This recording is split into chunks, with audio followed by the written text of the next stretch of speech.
Hi, this is Hugo. I wanted to record a rock album. Everybody thought I was crazy, so I started my own label. My new album is called Homeboy. It's inspired by all the rock music I heard ever since I was a kid up until today. It's a statement that I was a rocker before I was into any other kind of music.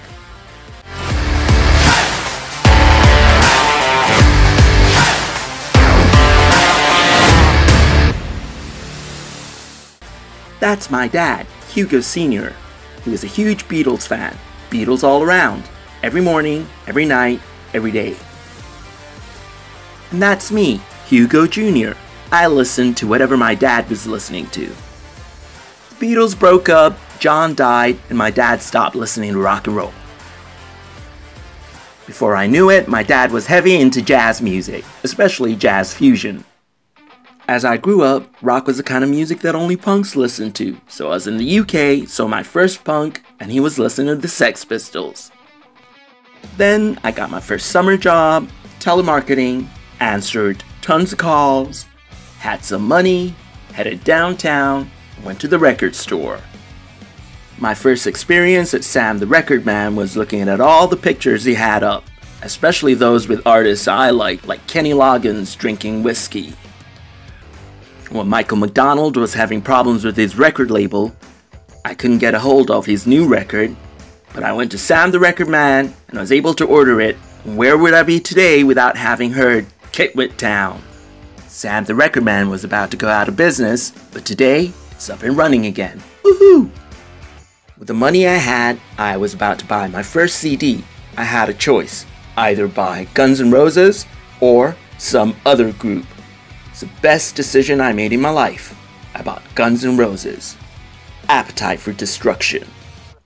Axl Rose taught me how to dance to hard rock, build hard rock charisma, and that there is only one Axl Rose ever was, ever is, ever will be. Then there was Alex in high school. I was jealous of him because he had a better understanding of rock music than I did. So what was on Alex's playlist? Ozzy Osbourne. Before I knew it, I was a huge Black Sabbath fan and Ozzy Osbourne and Ozfest. And who was opening up for Ozzy Osbourne? Metallica. So I was about to attend my first heavy metal concert. I went to Tower Records to get my tickets. The whole experience with Ticketmaster blew me off my feet. I was excited and I got my tickets. The Molson Canadian Amphitheatre. That concert was a life-changing experience, made me aware how much money I can make, not only by selling records, but also performing live.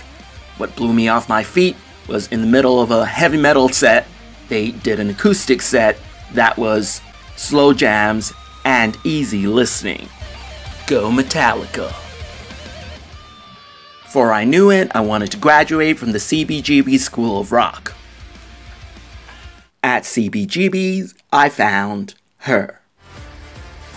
Cyndi Lauper is all about power. Powerful singer, songwriter, instrumentalist. Bryan Adams taught me you don't have to leave Canada behind in order to be successful globally.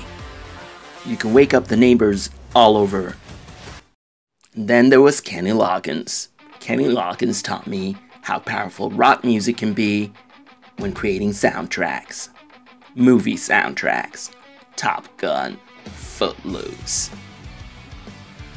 And lastly, Richard Marx. Richard taught me you don't have to be in a band to be a superstar, international rock musician. Now meet my friends. Hey, what's going on everybody? My name is Elliot Townsley. I'm James Landry. We are the co-founders of De Novo Agency and creators of the Spotify Outreach Program. Our goal is to help independent artists find a target audience with their music and get their music heard. Yep, we have partnerships with a bunch of curators on Spotify, and these are independent curators who are not affiliated with Spotify. They're people just like us or you that have playlists on Spotify. We found a few hundred of these playlists that have verifiable listeners and can create 100% organic results for you and your music. The reason we do this is the same as every record label does. We want to get ears on your music and get Spotify to recognize who likes you and who likes your music. This will help Spotify promote your music organically for you in their playlists like Discover Weekly and Release Radar. Yeah, the goal of the Spotify Outreach program is really to get Spotify to be that main engine of growth for your music business. We want that to be the engine for you and help be wind in your sail rather than going against you. And the way that we do that is by helping Spotify understand generally what type of listener seems to resonate with your music the most.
We moved from tracking a few 100,000 performances, mostly on radio station and TV networks, to tracking millions, and then hundreds of millions. Now we're tracking trillions of performances.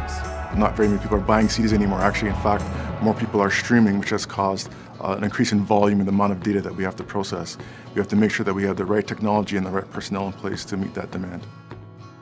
We are a people's business, so that's why we need the best and most excited and energetic people at SOCAN. We have a whole department of people supporting the relationship with publishers and creators. We're looking after mostly their financial interests, but we also care about the career of our creators and the success of our music publishers companies. We have people throughout the country working in licensing, and we're all working towards the same goal, which is make sure that the songwriter and the publisher are being paid.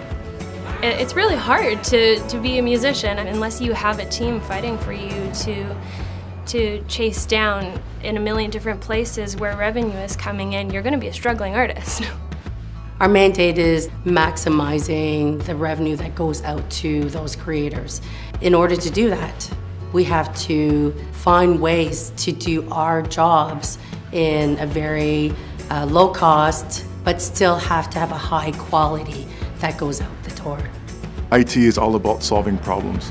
We work very closely with the business units to ensure that the challenges that they have can be resolved. If there's a technology that can help them do their jobs more effectively, my team ensures that we can provide that solution to them. Behind every artist in the world, there is a team. It's not a one-man show. It may be one face to that artist, but there's an entire army behind them. When we meet members of SOCAN, when you actually meet them face to face and understand what that royalty check means to them and how that has improved their lives or helped launch their career in a direction that otherwise may not be possible. What I love the most about being at SOCAN is the proximity, the difference that we can make in someone's career. We have members that weren't members 2 years ago that are right now on the Billboard 100. Canadian music is taking the world by storm, and if you look at the charts all over the world, Canadians are on top, and they're also SOCAN members. I absolutely love the culture here. I love coming here. I feel very comfortable here. These are the people that are standing behind me and going to war with me, and I feel like this is my family. I'm the Senior Director of Information Technology, and my role is to oversee the daily operations of the Information Technology Department. We're looking for people that aren't afraid of change. I mean, I think working within IT itself, you kind of have to not be afraid of change and think outside of the box. As the Vice President of Distribution at SOCAN, my role is to provide guidance and direction as the music industry changes and what we need to do to adapt to those changes. To be an A&R executive, you have to like people. You have to like music, you have to have a certain flair. It'll be someone who is very flexible, who can pack a suitcase and leave for France in a few seconds. We are a growth mindset company. We believe that problems can be solved. We believe that the best days of the music business are ahead of us, and that SOCAN will be a critical part of creating that fantastic future for the music business, not only in Canada but around the world.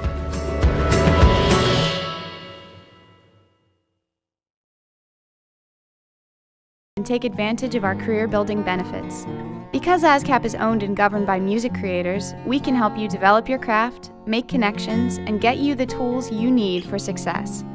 We are the American Society of Composers, Authors, and Publishers, home of the greatest songwriters and composers in the world. ASCAP, be a member. We create. Technology is entering every industry, and the music industry is no exception.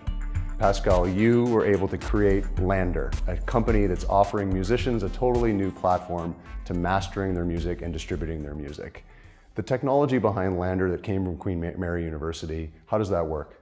Well, it's actually done using machine learning. So we studied the behavior of thousands of sound engineers as they were mastering, doing the final touch of finishing music.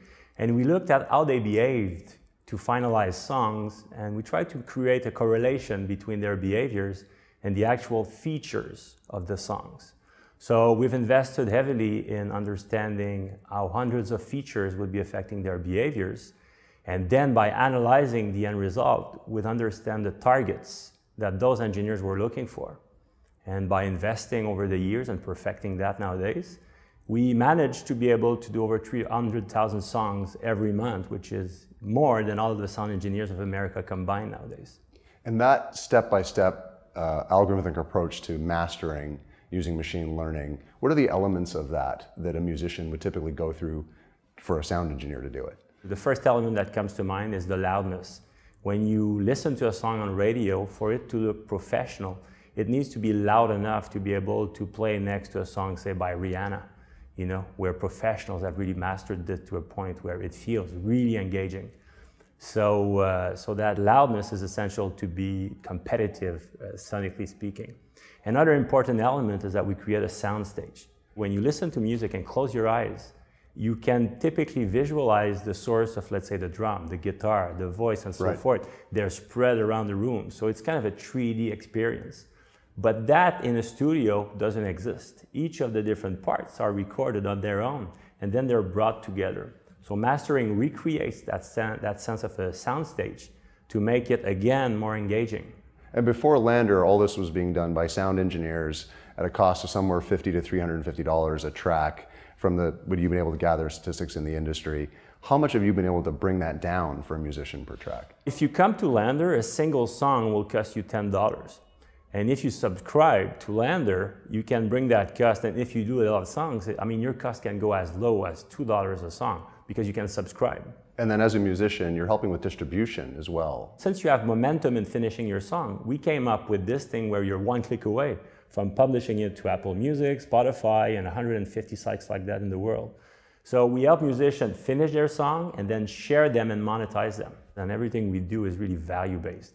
So users who come and use our mastering tool plus distribution pay like something like 1/50 of the real cost of going out like that. So it's really effective, but the other thing is it's all done in the same context. So if you have a moment in which you think that, wow, my song really sounds great, you're one click away from being heard the next day across the world, and then that money, is the royalties get paid back to you royalty free. You keep everything as part of your PayPal account.